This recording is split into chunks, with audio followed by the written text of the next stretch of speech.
कबीर, जो अपने दोहों के माध्यम से विश्वविख्यात हुए, बच्चों से लेकर बुजुर्गों तक सबकी जुबान पर कबीर साहिब के दोहे हैं। एक ऐसी शख्सियत जिसको सभी जानना चाहते हैं। आखिर कौन है कबीर? आज कबीर साहिब प्रकट दिवस के मौके पर कबीर सी को जानने और समझने की कोशिश करेंगे।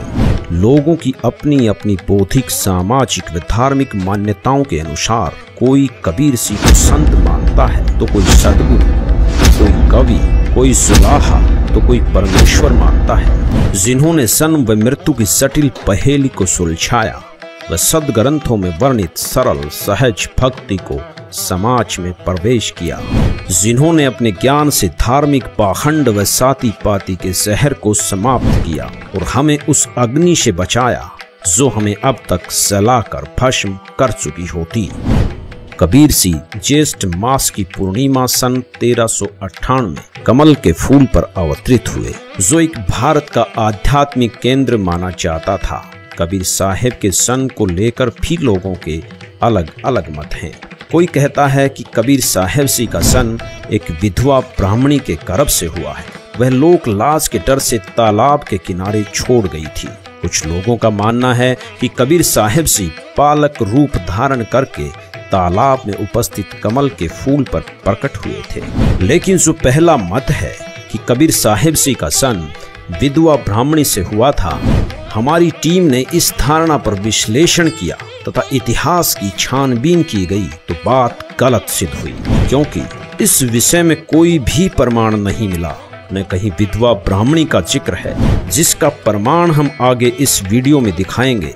दूसरी धारणा है कि कबीर सी पालक के रूप में खिले हुए कमल के फूल पर प्रकट हुए थे, जिसके हमें चौंकाने वाले प्रमाण मिले। कबीर साहिब सी के जन्म की इस गुत्थी को सुलझाने के लिए हमारी टीम काशी की तरफ प्रस्थान करती है।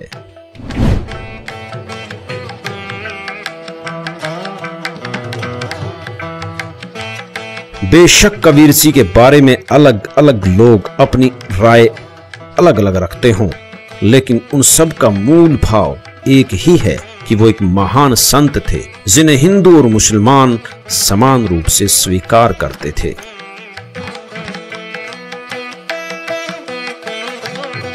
सर, कुछ लोगों का मानना है कि कबीर साहिब जी का जन्म विधवा ब्राह्मणी से हुआ है। इस बारे में आप क्या कहेंगे? हम लोग बीजक जो पढ़ते हैं तो एक तालाब दिखाया गया, किसी तालाब में उनकी पैदाइश हुआ और वहाँ से नीरू और नीमा लेके इसी मठ में उनको लालन पालन किए, ज्ञान लिए कबीर चौरा से। सर, जो बच्चों का पाठ्यक्रम है उसमें जो कबीर जी का जीवन परिचय आता है, उसमें लिखा हुआ है कि कबीर जी का जन्म विधवा ब्राह्मणी से हुआ है। इस बात में कितनी सच्चाई है? आपसे पहले ही कह चुके हैं कि लोग लिख देते हैं कि दंती है कि विधवा ब्राह्मणी के गर्भ में, लेकिन किसी ने तो देखा नहीं था। यहाँ तो इतिहास तो सब लिख दिए है, लेकिन हम लोग मानने के लिए इसको तैयार नहीं है। लोगों का मानना है कि कबीर जी का जो जन्म हुआ एक विधवा ब्राह्मणी के गर्भ से हुआ। इस बात में कितनी सच्चाई है? अब ये तो नहीं, फूलों में हम बताते रहे, फूलों में पैदा हुए, फूलों में समाप्त हो गए। काशी में आने के बाद एक बात तो स्पष्ट हो चुकी है कि कबीर साहिब सी का सन किसी विधवा ब्राह्मणी से नहीं हुआ। यह एक मिथ्या धारणा है। यही वो सरोवर है जहाँ कबीर सी किताबों में लिखा गया है जो है कि दंती है, तो मैंने कहा कि इसका जन्म विधवा ब्राह्मणी के गर्भ से हुआ था, लेकिन किसको माना जाए है? लेकिन हम तो यही मानते कबीर साहब का जन्म जो कि कमल के फूल पर हुआ था। सच्चाई है सर, खाली फूलों पर ही अगर फूलों पर समाप्त हुए ना, फूलों से समाप्त हुए, जहाँ दो ठो फूल मिले। आप कबीर जी को क्या मानते हो? हम तो संत मानते हो, कवि मानते हो, सदगुरु मानते हो, भगवान मानते हो? दुनिया के सबसे बड़ा भगवान तो नहीं है, एकदम सच्चाई है। आज जो स्थिति लहरतारा की बनी हुई है, जो कि ओरिजिनल प्लेस कहा जाता है कि यहाँ पे कबीर जी को, तो इस बारे में क्या कहेंगे? पहले कितना बड़ा तालाब था, आप तो यहाँ पे शुरू से रह रहे हैं, तो यहाँ की क्या स्थिति थी वो बताइए एक बार।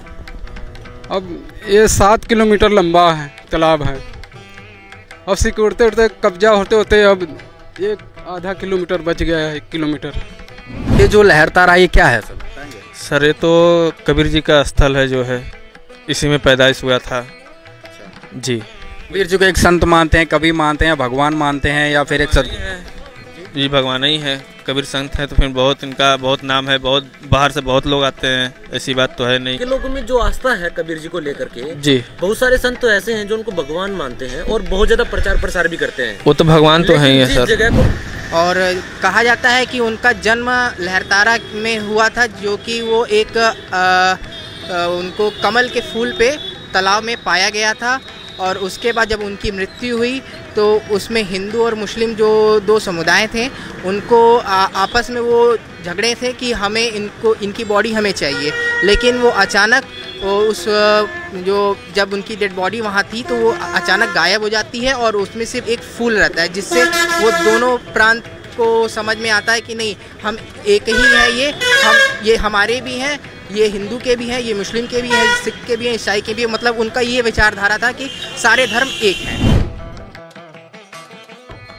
2019 का यह दृश्य लहरतारा तालाब की वर्तमान हालात बता रहा है कि यहाँ सरकार द्वारा इसका रख रखाव नहीं किया गया है।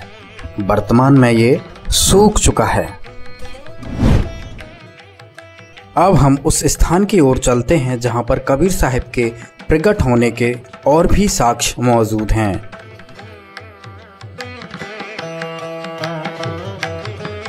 यह वो स्थान है जहां पर नीरू और नीमा ने कबीर साहब को तालाब के कमल के फूल से उठाकर यहां लाए थे। यहीं पर अष्टानंद जी अपनी साधना कर रहे थे। अष्टानंद जी कबीर जी के प्रकट होने के दृष्टा बने थे।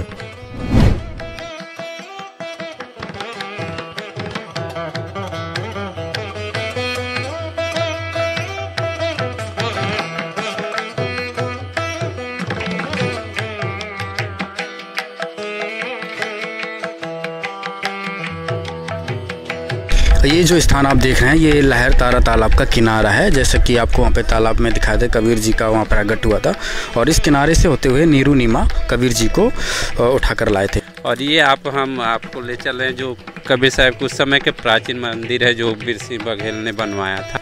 ये जो आप सामने देख रहे हैं ये वीर सिंह बघेल के द्वारा उस समय बनवाया गया था, जहाँ से कबीर साहब जी को नीरू नीमा ने तालाब से उठा के यहाँ पे कुछ देर रोका था। यहाँ पर ये बोर्ड लिखा हुआ है, इस पे सब कुछ लिखा हुआ है। श्री सदगुरु कबीर प्राकट्य स्थल। यह वही स्थल है जहाँ पर सदगुरु कबीर साहब जेठ पूर्णिमा विक्रम संवत 1455 सन 1398 में उतरे थे।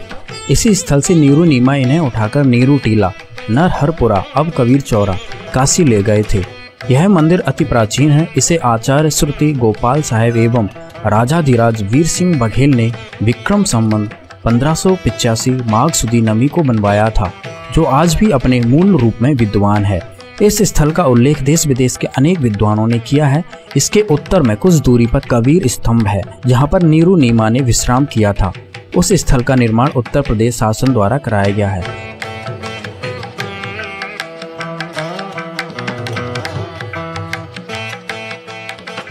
तो यहाँ पर कबीर साहब का प्राकट्य स्थल है और यहीं पर वो आकर उनके माता पिता लाकर यहीं रहते थे। और ये उस समय का प्राचीन मंदिर है जो उस समय भी विद्वान थे। यहाँ पर आश्रम उस समय अष्टानंद करके यहाँ एक ऋषि हुआ करते थे जी, वो इसके आश्रम है। और ये मंदिर वो प्राचीन है। और ये आप देखेंगे पूरा तालाब है, ये लहरताल, ये गंगा और वर्णा 80 यानी कि ये और लहरतारा के जो तीनों चारों के बीच में जो है वो काशी है। जब लहर गंगा जी अपने पूरे लहर देखते थे बरसात में, तो ये पूरे भरा हुआ स्थल होता था। सर, हमारी किताबों में कबीर साहब जी का जीवन परिचय आता है जिसमें लिखा हुआ है कि कबीर जी का जन्म जो विधवा ब्राह्मणी के गर्भ से हुआ है। इस बारे में आप क्या कहेंगे? ये तो सरासर ये ब्राह्मणों के अपने तरह से बनाया, क्योंकि विधवा ब्राह्मणी क्या होते तो उसके खानदान सारी चीज पता होता है और वो क्यों छोड़ के जाते उसके सारे कुल का पता होता और तब वो नीरू नीमा को नहीं मिलते हैं। और क्योंकि ऐसा मान्यता है कबीर जी को प्रगट स्थल प्रगट है, ऐसा मान्यता है। और उनकी लास्ट में भी वही स्थिति है कि कमल के फूल में मिले और लास्ट में भी कमल हो गया, जो उनकी डेड बॉडी नहीं मिला जब काशी छोड़कर उन्होंने मगहर अपना, ऐसा मान्यता था कि मगहर में मरने से गधा होते हैं और काशी में मरने से मुक्ति होते हैं। तो कबीर जी ने उन्होंने इस भ्रम को तोड़ने के लिए काशी छोड़कर मगहर गया और उन्होंने अपने शरीर वहीं छोड़े तो वहाँ भी उनकी डेड बॉडी नहीं मिली, उसकी जगह भी फूल मिले और जो फूल और चादर मिले तो फूल का मंदिर बनाया गया और वहाँ के जो मुसलमान शासक बिजली खां पटा उन्होंने मजार बनाया और वहीं से कुछ फूल लाकर जहाँ कबीर जी रहा करते थे वहाँ पर एक समाधि दिया गया। यहाँ पर ही ये जो अष्टानंद का विवरण आता है कि जब कबीर जी प्रकट हुए थे तो अष्टानंद को एक प्रकाश दिखा था, तो वो अष्टानंद जी यहीं पर बैठे तपस्या कर रहे थे। आज भी उनकी यहाँ पे अष्टानंद की, ये आप सामने देखिए, ये उनकी समाधि बनाई गई है। यहाँ से जो उनसे हम जानेंगे। सर, अष्टानंद के बारे में क्या बताएंगे आप?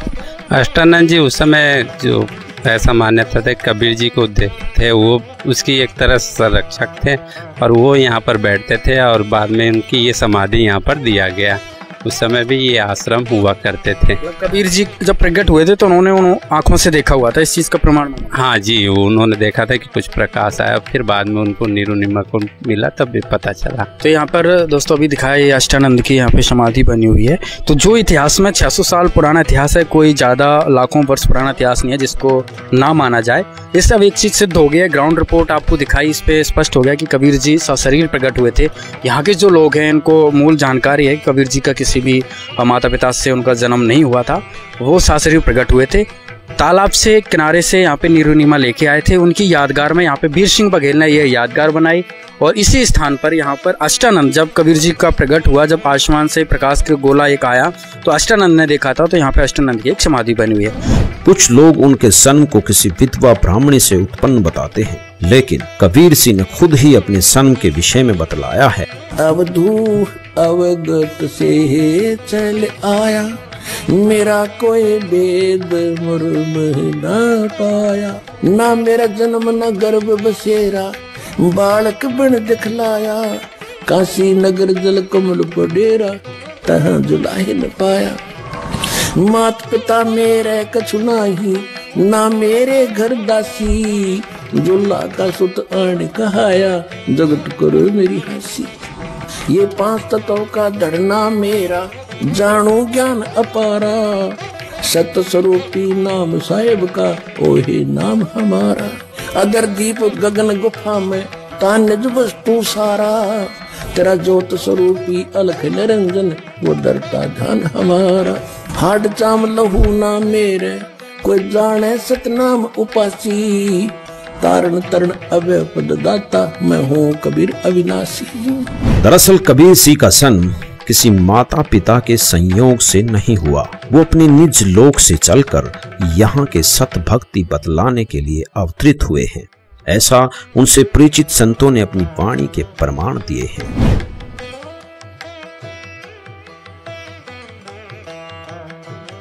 वास्तविकता यह है कि वेदों में परमात्मा की 100 लीलाएं लिखी गई हैं, वो सभी कबीर सिंह ने की हैं। इस तालाब के कमल के फूल से नीरू नीमा नामक जुल्हा दंपत्ति उन्हें उठाकर अपने घर ले गए और इस कारण कबीर सिंह भी जुल्हा कहलाए।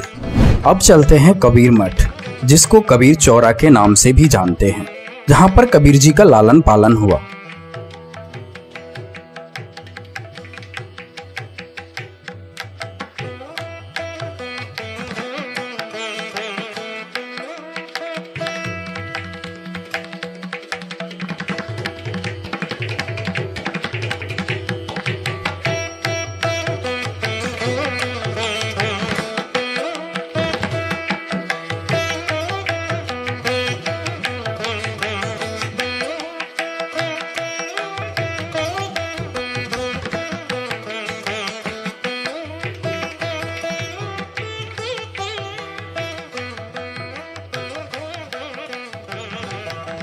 कबीर जी लगभग कबीर मठ में 115 वर्ष रहे।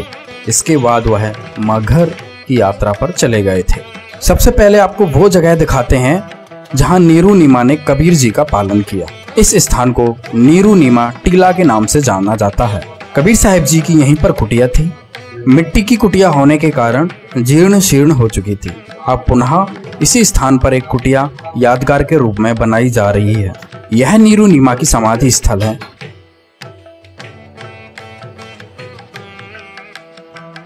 ये कबीर साहब जी का 600 साल पुराना कुआं है।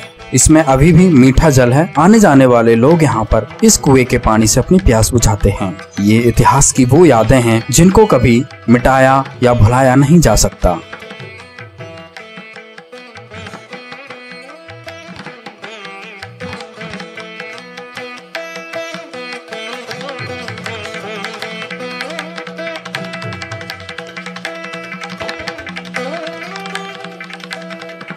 कबीर मठ में कबीर साहब जी की काफी यादगारों को संभाल कर रखा गया है। कबीर मठ के मुख्य द्वार से प्रवेश करते हुए सबसे पहले यह कबीर जी की समाधि स्थल मिलती है। जब कबीर जी मगहर में सशरीर सतलोक चले गए थे तो यहाँ के काशी नरेश वीर सिंह बघेल भी गए थे और कबीर साहब के सतलोक चले जाने के बाद वहाँ पर कुछ सुगंधित पुष्प मिले थे, तो वहाँ पर आधे आधे फूल लेकर हिंदू और मुसलमानों ने कबीर जी की समाधि बना दी थी और उनमें से ही कुछ फूल लेकर राजा वीर सिंह बघेल काशी लेकर आ गए थे, जहां पर कबीर मठ में ही उन्होंने कबीर जी की यादगार के रूप में यह समाधि बना दी। यह स्थल उस घटना का प्रतीक है जहां पर कबीर साहब जी ने सर्वानंद को ज्ञान में पराजित किया था। संत रामपाल जी ने अपने सत्संगों में इस घटना का काफी विस्तार से विवरण दिया है कि किस तरह से एक ब्राह्मण अपने ज्ञान के घमंड में सर्वजीत बनना चाहता था, जो शूद्रों के हाथों से पानी भी नहीं पीता था। उसको कबीर जी ने अपनी लीला से इस कुएं का पानी पीने के लिए मजबूर कर दिया था। आखिर में सर्वानंद भी कबीर साहब जी का शिष्य बन गया था।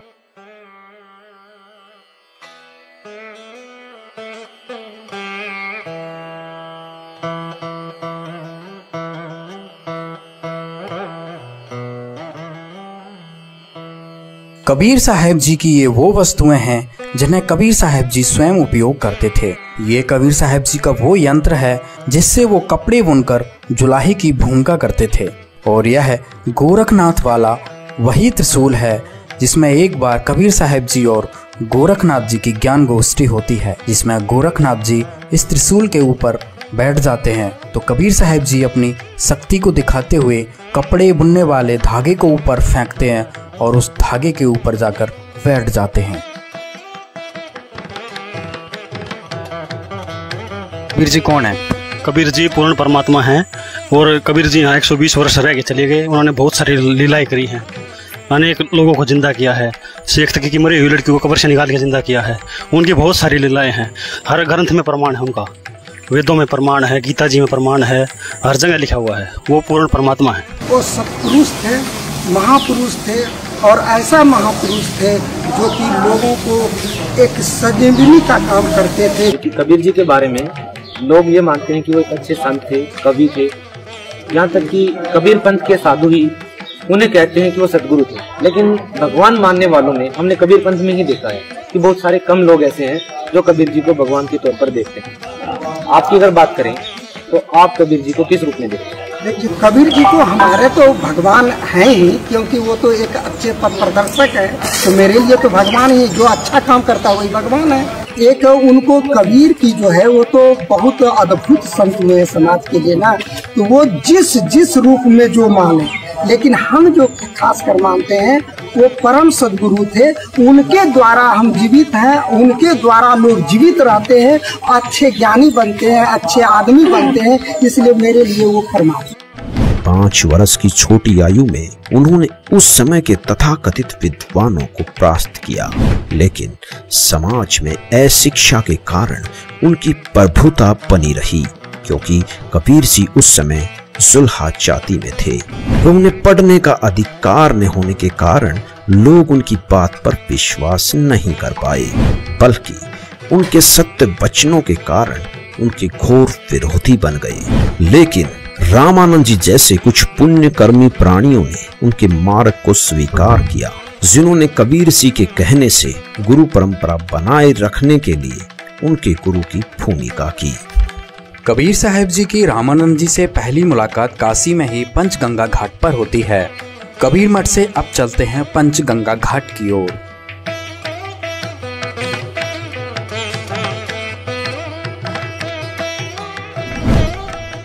पंचगंगा घाट वह स्थान है जहां पर कबीर साहब जी ने अपनी 5 वर्ष की आयु में 2.5 वर्ष के बालक का रूप धारण करके इन्हीं सीढ़ियों पर जल्दी सुबह आकर लेट गए थे। रामानंद जी की कुटिया यहीं ऊपर कुछ दूरी पर थी। जब रामानंद जी नीचे की तरफ आए तो उनका पैर कबीर साहब जी पर पड़ गया। कबीर साहब जी ने रोने की लीला की। तब रामानंद जी ने बालक को रोता देख शांत कराने के लिए एकदम राम का उच्चारण करते हुए नीचे झुकते हैं तो उनकी माला कबीर साहब जी के गले में गिर जाती है। इस तरह कबीर साहब जी ने इस लीला से रामानंद जी को अपना गुरु बनाया था। बाद में कबीर साहब जी ने रामानंद जी को पूरा ज्ञान समझाया था। रामानंद जी को पता चल गया था कि कबीर साहब जी ही पूर्ण परमात्मा हैं। उसके बाद रामानंद जी ने कबीर साहब की बताई हुई भक्ति की थी। पंचगंगा घाट से ऊपर की तरफ चलेंगे तो यहीं पर रामानंद जी का आश्रम था। आज भी यहाँ पर रामानंद जी, कबीर साहब जी, रविदास जी और पीपा जी की मूर्ति यादगार के रूप में बनी हुई है।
कबीर साहब के जो गुरु थे रामानंद जी पंचगंगा घाट में रहते थे। कबीर साहब रामानंद जी के शिष्य तो जरूर हुए। रामानंद जी पहले उनको तो शिष्य बनाने से इनकार किया। उन्होंने कहा कि मैं मलेच्छों को शिष्य नहीं बना, क्योंकि मुसलमान के यहाँ पाले पोसे गए थे। तो कबीर साहब अपना स्वरूप को बदलकर गंगा किनारे बाल स्वरूप में लेटे थे। रामानंद स्वामी सवेरे 4 बजे जाते थे स्नान करने को, तो अंधियारा में उनका पैर पड़ गए जाते समय बालक पर। उसी समय उन्होंने रामानंद जी ने कहा राम नाम कहो बच्चा, और उनके गले में उनकी माला भी गिर गई उसी समय। तो वो फिर उसके बाद वो चले गए गंगा स्नान करने को। बालक शांत हो गए। फिर उधर से आते तो बालक नहीं पाया उन्होंने। इस तरह से आज दूसरे दिन फिर रामानंद जी के आश्रम में कबीर साहब पहुँचे। उनके शिष्यों लोगों ने कोलाहल मचाया कि कैसे ये मुसलमानों को आपने भर्ती कर लिया यहाँ। कबीर कहता है कि मैं गुरु किया हूँ रामानंद को। तो रामानंद जी कहा नहीं, मैं उसको तो शिष्य नहीं बनाया हूँ। उसी समय कबीर साहब ने 2 स्वरूप एक साथ दिखाया और कबीर साहब ने कहा कि देखिए महाराज, आपने इस स्वरूप में मैं गंगा किनारे घाट पर आपने राम नाम का मंत्र दिया, आपने अपने गले की माला भी डाल दिया हमारे गले में। इस तरह से उन्होंने साबित किया। इस पृथ्वी लोक पर 120 साल के वास के दौरान कबीर सिंह ने अलग अलग जगह प्रकट होकर अपने ज्ञान का प्रचार किया। वह अपने निज लोक की महिमा से अवगत कराया। चाहे सुल्तानपुर बेई नदी पर नानक देव जी को या फिर मथुरा में धर्मदास जी को, नानक देव जी को भी कबीर जी मिले थे तो उन्हें अपने वास्तविक रूप व सचखंड ले गए थे। इसी कारण नानक देव जी ने पहली उदासी बनारस की थी। कबीर जी ने प्रचलित संतों के इस मत को कि प्रारब्ध के कर्म भोगने से ही समाप्त होते हैं, इसको भी अपने सामर्थ्य से समाप्त किया। वह बहुत से लोगों के इस तरह के कष्टों को समाप्त किया जिन्हें अन्य प्रारब्ध कर्म बतलाकर उनसे मुक्ति असंभव बतलाते थे। उस समय के दिल्ली के शासक सिकंदर लोधी भी इसी कर्म की मार से दुखी थे, जिनका जलन का रोग पूरे दुनिया भर के वैद्य ठीक नहीं कर सके। तो सब मुल्ला पंडित काजियों ने कह दिया कि ये तो आपके प्रारब्ध का कर्म है। लेकिन उनके उस जलन के रोग को कबीर देव जी ने अपने आशीर्वाद मात्र से ठीक कर दिया और ये प्रमाण दिया कि वो समर्थ शक्ति थे। यहाँ भी कबीर सिंह ने वेदों के उस बात को सिद्ध किया कि परमात्मा भयंकर से भयंकर रोग का नाश कर सुखी जीवन दे सकता है। चलो आपको एक 2 मिनट की वेदों से प्रमाणित करने वाली वीडियो दिखाते हैं। देखिए, वेद इसको प्रमाणित करेंगे कि परमात्मा घोर पाप का विनाश कर देता है। ये देखिए, ये महर्षि दानु सरस्वती द्वारा ही इसका अनुवाद है। अब देखिएगा, यजुर्वेद के 8वें अध्याय का 13वां मंत्र स्पष्ट करेगा। ये 8वां अध्याय और 241 पृष्ठ पे 8वें अध्याय का 13वां श्लोक। इसमें क्या लिखा है कि देव कर्तस्य एनस्य अवदनमसि, मनुष्य कर्तस्य एनस्य अवदनमसि, पितृ कर्तस्य एनस्य अवदनमसि, आत्म कर्तस्य एनस्य अवदनमसि। एनस्य एनस्य घोर, एनस्य एनस्य माने अपराध के अपराध यानी घोर पाप के भी अवदनम। अब आपको इसका यहां दिखाते हैं 242 पृष्ठ पर इन्हीं का अनुवाद किया हुआ। ये 242 पृष्ठ पे, हे सबके उपकार करने वाले मित्र आप। अब यहां इसने मित्र शब्द प्रयोग कर लिया, यहां परमेश्वर ना लिखा, क्योंकि इसको पता था वेदों को पढ़ने वाला मुझ पर पूरा विश्वास करेगा, और मैंने यहाँ लिख दिया मित्र, तो वो ये समझेगा कि मित्र के बारे में लिखा है, भगवान के बारे में नहीं, इसलिए इसको पढ़ पढ़ा कर आगे चल पड़ेगा। आप दान देने वाले के अपराध के, अवजनम एनस्य माने अपराध के, अवजनम माने विनाश करने वाले, असी माने हो। मनुष्य कर्तस्य साधारण मनुष्यों के किए हुए, एनस्य माने अपराध के, अवजनम माने विनाश करने वाले हो। पितृ कर्तव्य से पिता के किए हुए, एनस्य माने अपराध, ये अपराध ही लिखना चाहिए था, विरोधासन लिखा है। अच्छी प्रकार हरने वाले हो, नाश करने वाले हो। अपने किए हुए, एनस्य माने पाप के, एनस्य कहो, एनस्य का अर्थ पाप कहो, एनस्य माने अपराध कहो। एनस्य माने अपराध या पाप एक ही अर्थ होता है। एनस्य माने पाप के दूर करने वाले, अवजनम माने नाश करने वाले, अवजनम विनाश करने वाले हो, अवजनम माने विनाश करने वाले हो। एनस्य एनस्य अधर्म के अधर्म यानी घोर पाप के भी, अवजनम माने नाश करने वाले हो। अब जानता हुआ मैं जो कुछ भी अधर्म आचरण किया करता हूं या करूं, अनजान में जो कुछ भी किया करता हूं वह करूं, उस सब एनस्य माने अपराध के, पाप के, दुष्ट आचरण के नहीं, पाप के आप अवजन माने नाश करने वाले हो। कबीर सिंह के सामर्थ्य से प्रेरित होकर सिकंदर लोधी कबीर सिंह का शिष्य बना, जिससे उनका धार्मिक पीर शेख तकी चिढ़ गया। वह कबीर सिंह को नीचा दिखाने व राजा की नजरों से गिराने के लिए कई हथकंडे अपनाए। बहुत बार कबीर सिंह को हराने के लिए उनकी परीक्षा ली। इसी उद्देश्य से उसने कबीर सिंह द्वारा मृतक गऊ को जीवित करने को मानने से मना कर दिया। यदि ऐसा मेरे सामने हो तो मैं मानूं। और कबीर सिंह ने इस भ्रम के निवारण के लिए 2 मृतकों को जीवित किया, जिनका नाम कमाल व कमाली रखा। वे अपने पुत्र पुत्री की तरह रखा। यहाँ कबीर सिंह ने वेदों में वर्णित परमात्मा की उस लीला को सिद्ध किया जिसमें लिखा है कि परमात्मा मृत्यु प्राप्त को भी पुनः जीवन दान दे सकता है। कबीर सिंह ने काशी में एक लीला की। जब कबीर सिंह की प्रभुता काशी में बनती चली गई तो शेख तकी ने कबीर सिंह को बदनाम करने के लिए उनके नाम से झूठी चिट्ठी डाल दी कि कबीर सिंह काशी में एक भंडारा देंगे, जिसमें प्रत्येक भोजन के बाद सोने की मोहर दी जाएगी। इस भंडारे में 18 लाख लोग आ गए। कबीर सिंह जो छोटी सी झोपड़ी में रहते थे, कबीर सिंह ने उन सबको अपनी महिमा से परिचित कराते हुए सबको 3 दिन तक वो भंडारा दिया जो शायद इतिहास का सबसे अनोखा भंडारा था। कबीर सिंह ने अपने यहाँ के वास के दौरान प्रचलित पाखंड पूजा, मूर्ति पूजा, जाति पाति की व्यवस्था आदि का भी घोर विरोध किया, जिससे उस समय के धर्मगुरु उनके विरोधी हो गए। कबीर सिंह ने सबको बताया कि हम क्यों मर रहे हैं। वह उस सत्यलोक की पूरी जानकारी थी, जहाँ मृत्यु नहीं है, जहाँ किसी प्रकार का कष्ट नहीं है, सो हमारा वास्तविक घर है। कबीर सिंह एक ही समय में बहुत सी जगह पर प्रकट होकर अपना ज्ञान प्रचार करते थे, जिससे उनके 64 लाख शिष्य बने, जिनको उन्होंने अपनी शक्ति से सुख दिया। लेकिन जनता के अशिक्षित होने से उनका विरोध भी बहुत हुआ और उन पर अनगिनत यातनाएं दी गई। उन्हें नकली गुरुओं के दबाव में दरिया में डाला गया, उन्हें जलते तेल के कड़ाहे में डाला गया, उन पर 3 पहर तक तोप के गोले दागे गए और भी न जाने क्या क्या किया गया। लेकिन वो अविनाशी है, इसलिए उनका कुछ नहीं बिगड़ा।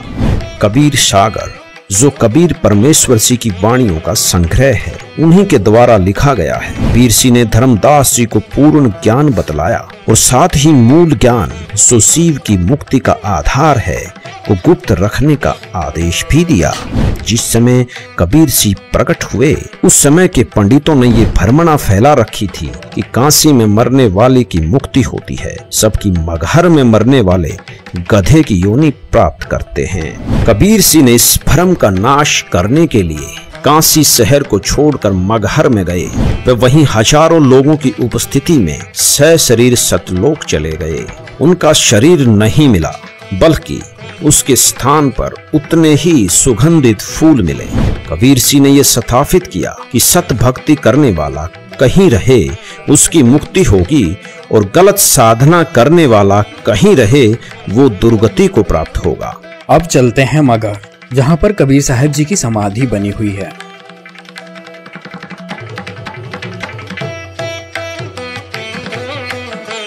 यह समाधि स्थल का मुख्य द्वार है। यहाँ से गुजरते हुए समाधि स्थल पर पहुँचते हैं। मगहर शहर हिंदू मुस्लिम एकता के लिए भी जाना जाता है। कहा जाता है कि यहाँ कबीर जी के ज्ञान से प्रभावित होकर हिंदू मुस्लिम आपस में भाई भाई की तरह रहते हैं।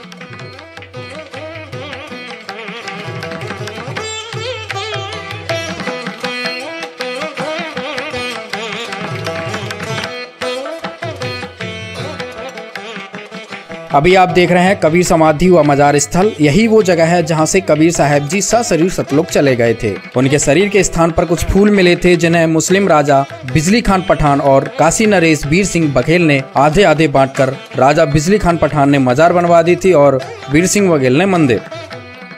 ये आप देख रहे हैं मस्जिद, जो कि मुस्लिम राजा ने आधे फूल लेकर कबीर साहब जी की यादगार बनवाई थी। यह कबीर जी की मजार है। इसकी देखरेख यहाँ एक मुस्लिम परिवार पीढ़ियां दर पीढ़ियां करता आ रहा है। इनसे बात करने पर इन्होंने बताया कि कबीर साहब जी की मृत्यु नहीं हुई थी। कबीर साहब जी के अंत समय में कुछ फूल मिले थे। ये भी कबीर साहब जी को अल्लाह के रूप में मानते हैं।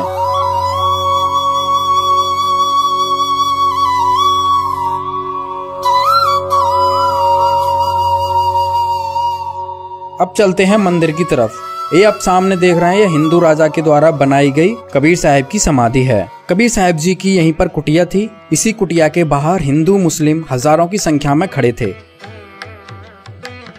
कबीर जी के शरीर को लेकर अपने अपने धर्म की मान्यताओं के अनुसार उनका अंतिम संस्कार करना चाहते थे। इसी बात को लेकर लड़ने के लिए वो तैयार हो गए थे। कबीर साहब ने फिर दोनों राजाओं को समझाया था। अंत में कबीर साहब ने कहा था, आप लोगों को हमारा शरीर नहीं मिलेगा, जो भी वस्तु मिले उसको आधा आधा कर लेना। कबीर साहब जी इसी स्थान से सशरीर सतलोक चले गए थे। कबीर साहब के आदेश अनुसार दोनों राजाओं ने अपनी अपनी धार्मिक मान्यताओं के अनुसार उन फूलों की समाधि बनवा दी।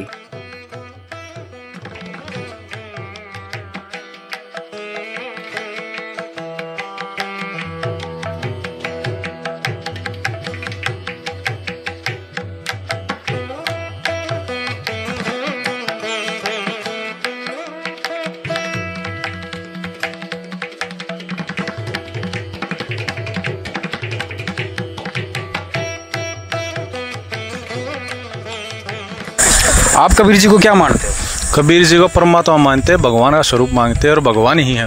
किस आधार से कह सकते हो कबीर जी भगवान है? कबीर जी यानी को लीलाएं हैं, उनके जीवन चरित्र में पढ़ के देख लो आप, वेदों में प्रमाण, गीता में, गुरु ग्रंथ साहिब में, हर जगह प्रमाण है कि वो भगवान है। और क्योंकि सबसे बड़ा प्रमाण ये है वो सह शरीर आए और सह शरीर चले गए, और आज भी उनका प्रमाण मगर में है, आप जाके देख सकते हो बेशक। कबीर साहब जी की एक कुटिया थी, कुटिया के बाहर ही कबीर साहब जी का ये कुआं था।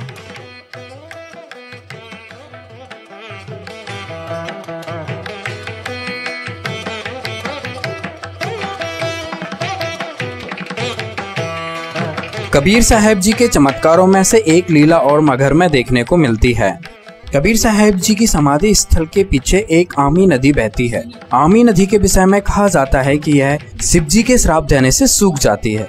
जब कबीर जी यहाँ आते हैं तो लोगों की प्रार्थना करने पर कबीर जी ने अपनी शक्ति से पुनः इस नदी को जीवित किया था, अर्थात पुनः बहा दिया था। तब से लेकर आज तक इस नदी का पानी कभी नहीं सूखता है, जो आज हम अपनी आंखों से देख सकते हैं।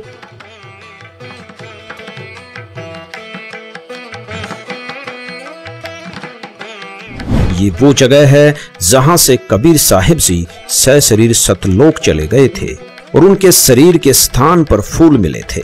कबीर साहिब जी द्वारा दी गई मानवता की शिक्षा को सिरोधार्य करके हिंदू और मुसलमानों से उन फूलों को आधा आधा बांट लिया। यहाँ हिंदुओं ने यादगार के रूप में मंदिर बनवा दिया और मुसलमानों ने ये मस्जिद। काशी और मगहर की यात्रा के बाद तथा इतिहास के प्रमाणों को देखते हुए स्पष्ट हो जाता है कि कबीर साहिब जी का न जन्म हुआ और न ही मृत्यु। सशरीर सतलोक से आए थे और सशरीर सतलोक चले गए। हाँ, यहाँ एक खास बात और, जब पुत्र मोह के कारण धर्मदास जी व्याकुल हो उठे कि मूल ज्ञान के बिना मुक्ति नहीं और कबीर परमेश्वर जी ने मूल ज्ञान को गुप्त रखने का आदेश दे दिया, तो मेरे वंशज कैसे मुक्त होंगे। उनकी उसी शंका का समाधान करते हुए कबीर परमेश्वर जी ने कहा कि धर्मदास मेरे नाम से 12 पंथ काल चलाएगा। उसी 12वें पंथ गरीबदास जी के पंथ में मैं खुद चल कर आऊंगा और पूरे विश्व को सत्य ज्ञान बतलाऊंगा। 12वां पंथ गरीबदास जी का है और उसी पंथ में आज कबीर जी के अवतार संत रामपाल जी महाराज अवतरित हैं, जो पूरे विश्व के तारणहार हैं। इस संदर्भ में आपको कबीर सागर से प्रमाण दिखाता एक वीडियो दिखाते हैं।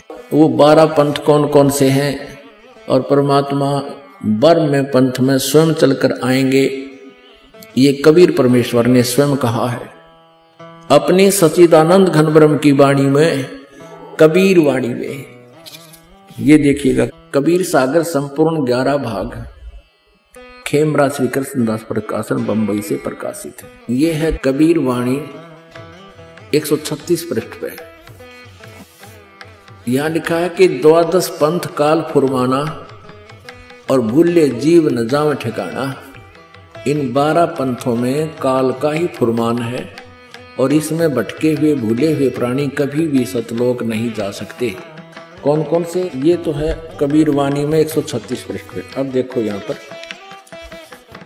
कबीर चरित्र बोध में, ये है कबीर चरित्र बोध बोध सागर और ये है 1871 पृष्ठ। और यहाँ देखते हैं बोध सागर, ये 1870 पर कबीर साहब के पंथों का वृंतांत।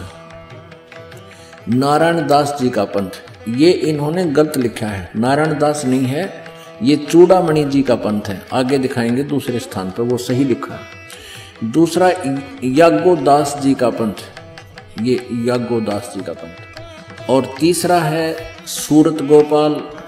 चौथा है मूल निरंजन का पंथ। पांचवा टकसारी पंथ। छठा भगवान दास जी का पंथ। सातवां सतनामी पंथ और 8वां कमालीय पंथ, कमाली का पंथ। और 9वां राम कबीर पंथ।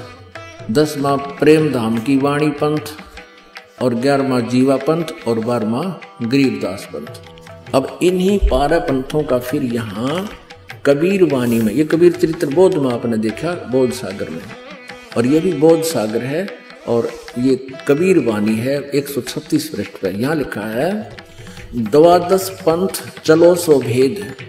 द्वादश पंथ काल फुरमाना, भूले जीव न जाओ ठिकाना। ताते आगम कही हम राखा, वंश हमारा चूड़ामणि शाखा। प्रथम जग में जागू भरमावे, ये दूसरा होना चाहिए था। प्रथम तो ये चूड़ामणि है, यहाँ इन्होंने गलत अपनी तरफ से मिलावट कर दी कबीर पंथियों ने। ये लिखा है, ये बोध सागर 1870 पृष्ठ पर, ये कबीर चरित्र बोध में। यहाँ पर इन्होंने गलत लिखा, यहाँ लिखना था प्रथम चूड़ामणि जी का पंथ, दूसरा यागोदास जी का पंथ और सूरत गोपाल मूल निरंजन चौथा। अब यहाँ उसी का प्रमाण है। अब हमारे हैं 136 कबीर वाणी पे, 136 पर। द्वादश पंथ काल फुरमाना, भूले जीव न जाए ठिकाना। ताते आगम कह हम राखा, वंश हमारा चूड़ामणि शाखा। ये चूड़ामणि प्रथम होना चाहिए, ये गलत लिख रखे हैं। और दूसरा होना चाहिए थे, दूसरा जग में जागू भरमावे। ये यहाँ पर लिखा है इसको, ये देखिएगा, यागो पंथ। जागू कहो तो यागोदास पंथ और सूरत गोपाल। प्रथम नहीं या दूसरा जग में जागू भरमावे, बिना भेद वो ग्रंथ चुरावे।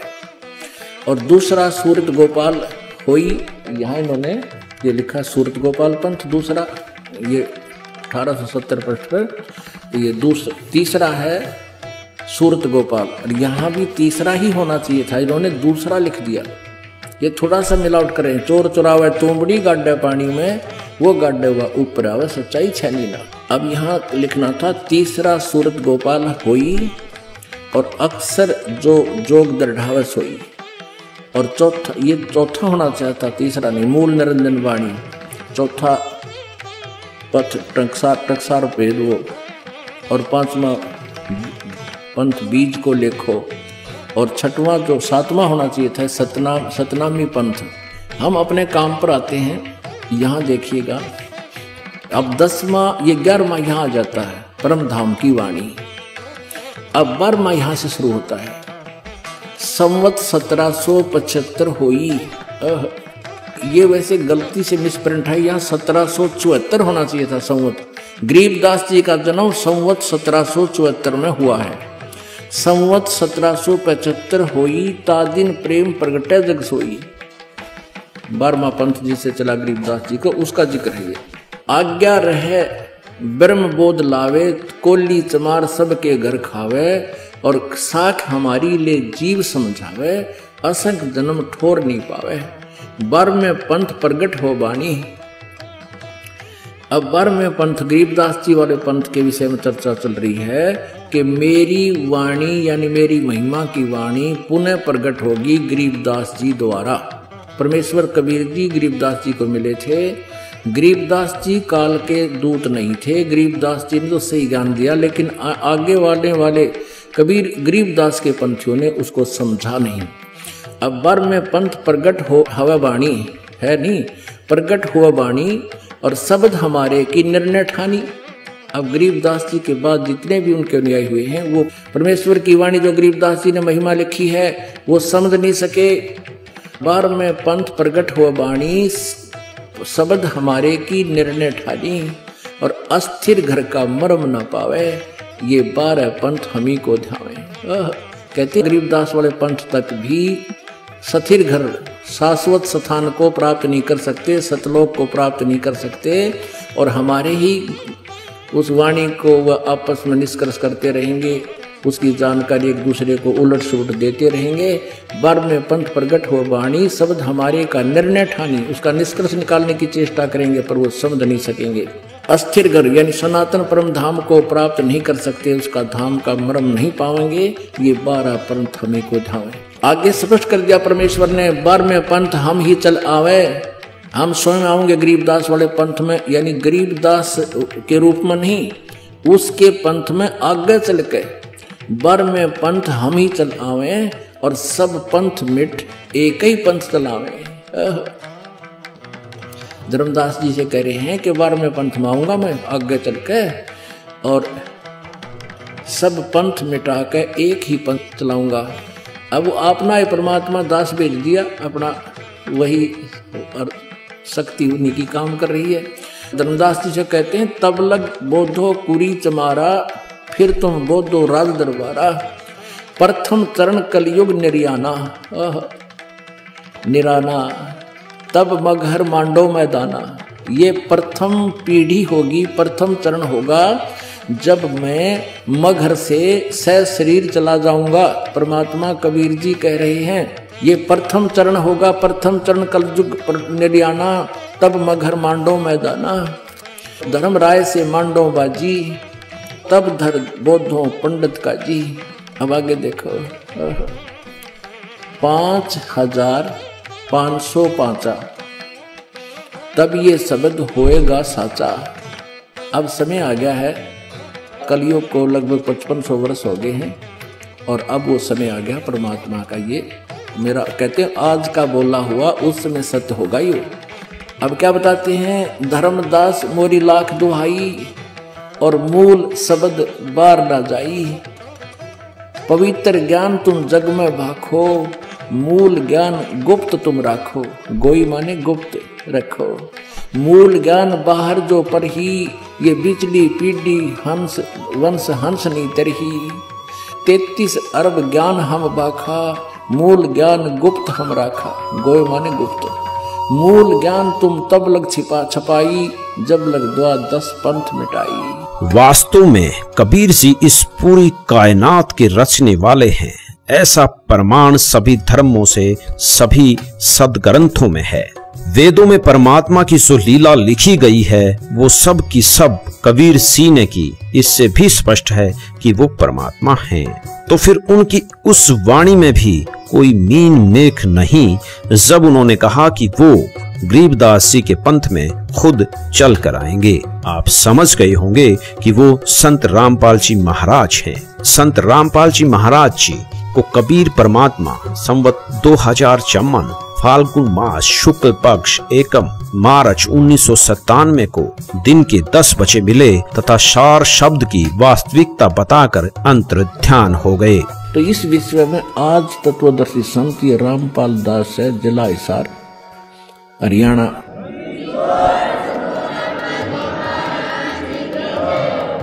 अब किसी का भ्रम ना रहना चाहिए। देखो एक 1000 का नोट है, उस पर लिखा है कि मैं धारक को 1000 रुपये देने का वायदा करता हूँ। दास पे लिखा नहीं है, दास बोल सकता है कि मैं उपासक को सर्व सुख और पूरा कंप्लीट मोक्ष देने का वायदा करता हूँ जब नियम में रहोगे तो।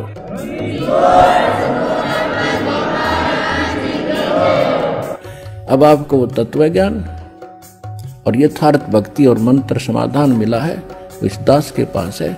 और अपना कल्याण कराओ। दास पलकें बिछाई बैठा आपके लिए। आप भगवान के बच्चे हो, सारे जाओगे। दोस्तों, कबीर साहिब जी पूर्ण परमात्मा हैं, ये सिद्ध हो गया। और इस समय में उनके अवतार संत रामपाल जी महाराज के रूप में पृथ्वी पर सशरीर विद्यमान हैं। लगभग 600 साल पहले हम परमात्मा को नहीं पहचान सके थे, लेकिन आज हमें संत रामपाल जी महाराज को पहचानना होगा।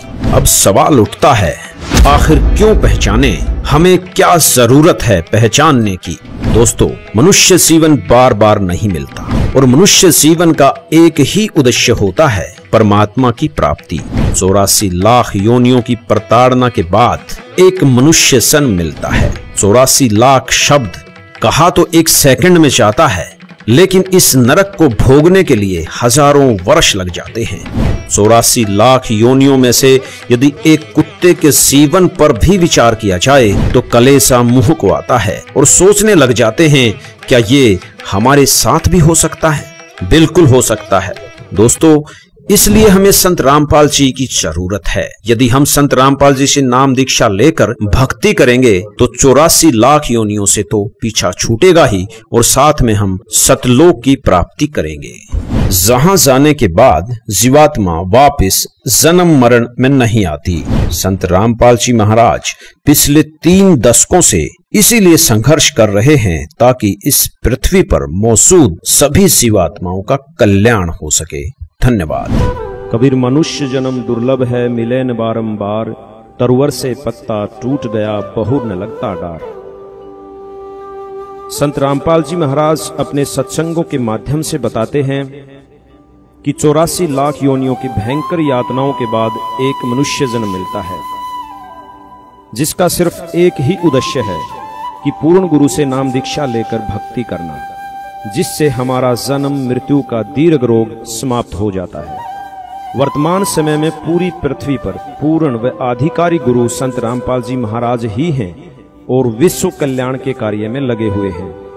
अतः सभी से निवेदन है कि संत रामपाल जी महाराज से नाम दीक्षा लेकर अपना जीवन सफल बनाएं।